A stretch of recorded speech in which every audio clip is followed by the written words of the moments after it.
Maallu kadhata kadamber dhageeffadhu. Assalamu alaykum wa rahmatullahi wa barakatuh. Akkam jirtu hordoftoota fi kabajamtoota keenya akkam dhagii qabdanii jirtani baga jiraatan jecha nutis jirra alhamdulillah kuno as geenye bakkuma jirtan salaamtaan kiyya koon irraa burqitee isin bira haadha qabdu jecha kuno sin deebi'eetin jira har'aan tana maaliin dhufte jette dhugaa Kadir akka baafate quba qabdanii Kadir ola kamana keessa ifi cabseeti kaala nama cabsee fi akkasii baafate akka baafate illee baafatee jira garuu nama hedduutu badiina irra murtanii dhugaa badiin qaba garuu anis fedhee manarraa gadi hin baane haajumaa fi hin bahe haajaa tanaaf yeroo hin gabboosan yeruma hanga gabaabduu sanatti waatu taajees iyyaanne dhugaa dubbachuuf waan takka ni taas jee iyyaanne garuu wama rabbiin jee malee waan ilmi namaa jee takka illee taatu waan ta'e Kadir baafatus ni mul'ata ni baha dachi qotee dachi jalan seenu inshaallah bismillah haqqa keenya isa mul'isu ta'a akka hin gadda qabametti ammallee inshaallah bismillah ni qabama jeetin abdiin qaban abdiin muraddoon ni maqabama Kadir yoo dachi seene malee bakkatti kan baafatu anka sirdooftaaf daawwattoota kiyya ani dhugaa dubbachuuf kan hundi ni raawwatama siyyaanne dhugaa ganda keenyallee kaameraan dukkaana tokko jira baqqaalaa jechuu kiyya dukkaana san kaameraan ni qaba akkuma sinimetti manni keenya karaarra garuu hola alaan seenanii hola guddoo jira ka imaaraa jechuu kiyya imaaraan doora 5 isin jeesin jira nuti araba wajji galla yeroo alaa ol seente xiqqoo deemteet mana kiyya ol seentani yoo ka ala namu eenyu ol seene yoon arkee malee abaloo seenee hola kiyya eenyu qabatee san beekuu hin danda'u hordoftaaf daawwattoota kiyya kanuma addaawachuu dadhabe eeda gabbeetin dukkaana nu dhiyaabsan hunda gaafadhee kaameraa baasanii naafattashee laalee banamee laaleeti rakkoon dhalaan biyya tana keessa hidhattee gabbaati anu mataa kiyya yeroon gabbahu ala kana baalxoo uffadhee huccuu gurraatti san uffadheetin fuula sidhadheetin dhalaa tana addaa beekuu hin dandeessu abadan yoo dhiira ta'ee malee dhalaa tana addaa beekuu hin dandeessu dhugaa yeroo saniif nama seenu lama Somaalee ta'u Oromoo ta'u fuulli isaanii adda nan baane kaameraan fagoo jira akkuma isin himetti fagoo jira nama lama ol seenan dhalaa lama gurraatti ol seenanii jiran sanboota arabummaatu ol seeni malee Oromoon ka seentin agarre Kadir gabboos agarre kaameraan agarsiiste san hunda Kadir ulaa karraa banee isaa fiigus mul'ate kaameraa irratti alhamdulillah biyya guddatee keessa jira garuu rakkoon maali ol seennaa qe'ee teenya keessa kaameraan hin mul'istu eenyu olaa cabse silaa baruun barbaadiyan san baruu hin dandeenye garuu ani shakkiin tiyye maali dhalaa lameen seentisan dhalaa Oromoodha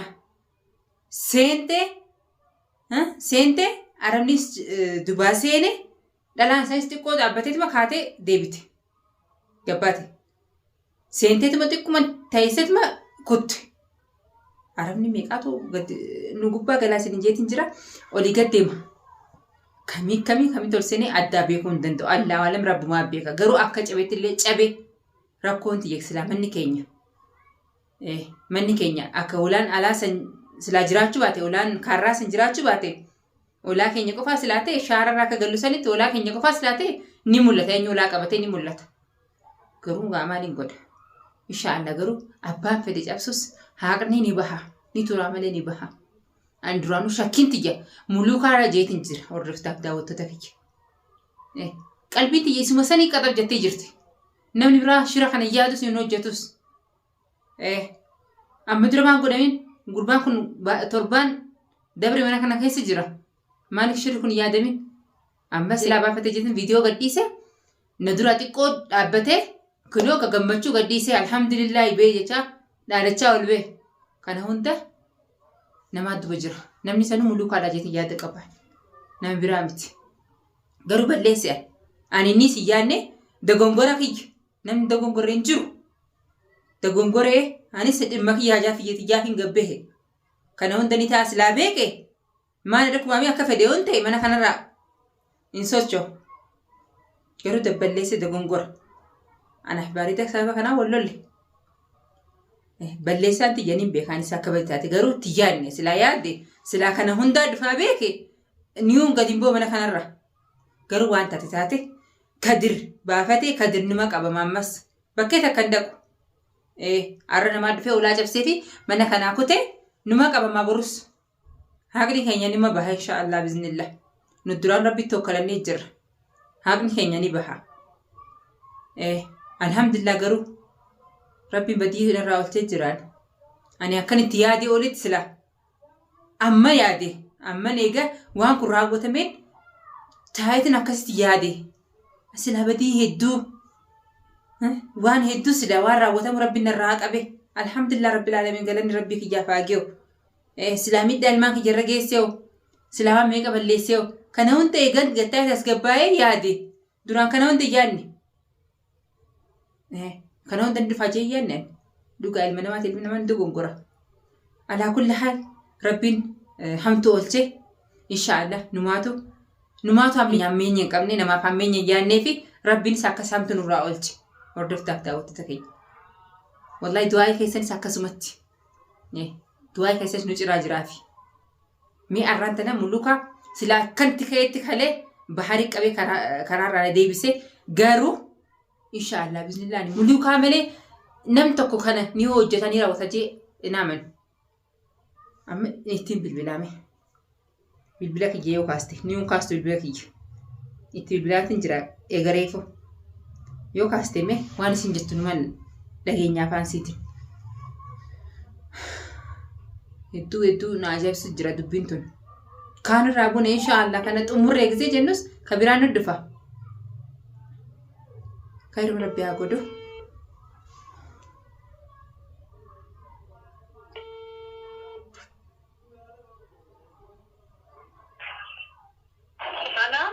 Halo, assalamualaikum.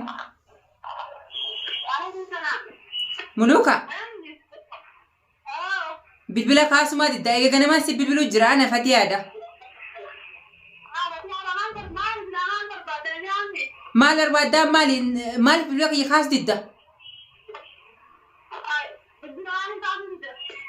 Obboleetti tiyya jaarsa kee irraa afuura fudhanne jaarsa kee hidhaan aynaatis nu as baate. Hayyee maali? Ati amma maal irraa barbaadda?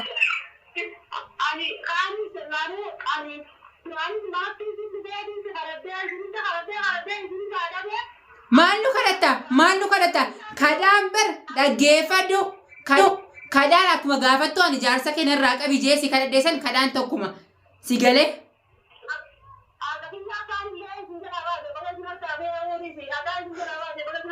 Haqa kam qabdaa? Intal haqa kam qabdaa haqni nurraa baase? Haqni kamtu nurraa baase? Eenyu baasta?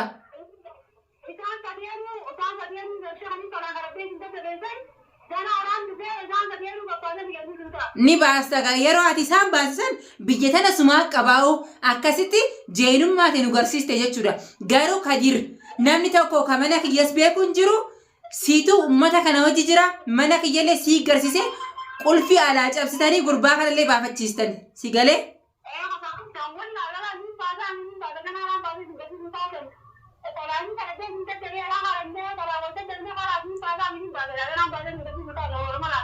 Taganaa nagarsiista rakkoon qabu taganaa garuu Kadir akka ati baaste mana kana keessa nama fiddee akka olaa cabsite Kadir baafachiistes si malee nam tokko hin jiru muluka shira kana ka yaadu.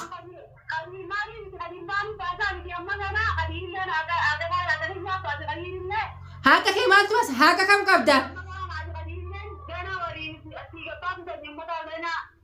Ati Kadir dhaggeeffadhu. Tamam siitu dhalaa wajji dhufii akka olaa kanas cabsee ragaa sarkaddeetiin jira amma afaan keetiin dubbatteemi akka olaa irraa cabsite.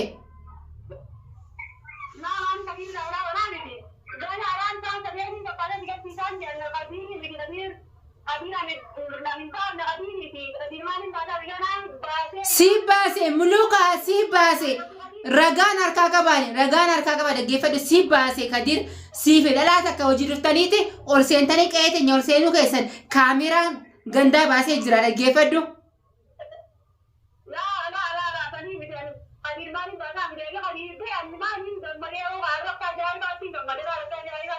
Gammadura dachii yoo fete gammachuu miti. Dhaggeeffadhu gammachuu miti dachii dhiitti yoo fete garuu an ragaa alhamdulillah siif dhalaa kakati takka qe'ee ol seenuu harkeetiin jira kaameraan na baastee jirta ragaafiin qaba tamam ragaafiin qabaani.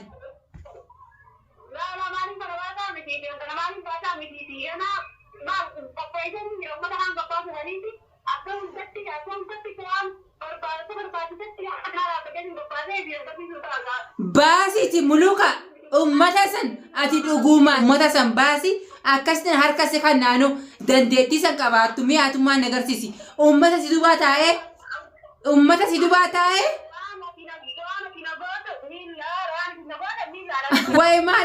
way maallaqni onneesi ta'e immoo akka maallaqni onneesi ta'e jira akka ummanni aayizoo sin jechuu kunis akka si bayyanachiiste waati.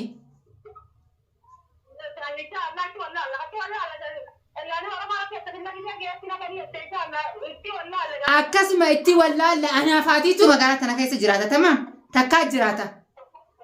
wallaalla dhugaa keeti wallaalla arra jeenummaa ati baafattee akkanatti arra jettu kanaas ni laala dhugaa keeti ummannis ummata si baasaa seete aya na cufteeoo akkasii hordoftoota ta'uttota kiyya dhageessanii jirtan waan jette kadir dhiisii jette arra gammachuun qaba kadir dhiisii ummata sanuu ka isiin hiitan sadeenu yoo baasee isin hin garsiisiniin naan jette yeroo tanagaa eenyurraa cabsiree olaatan isaanumaatu isuma mulukuma tan an dhalaa lameen ol seenan san niyu dhalaa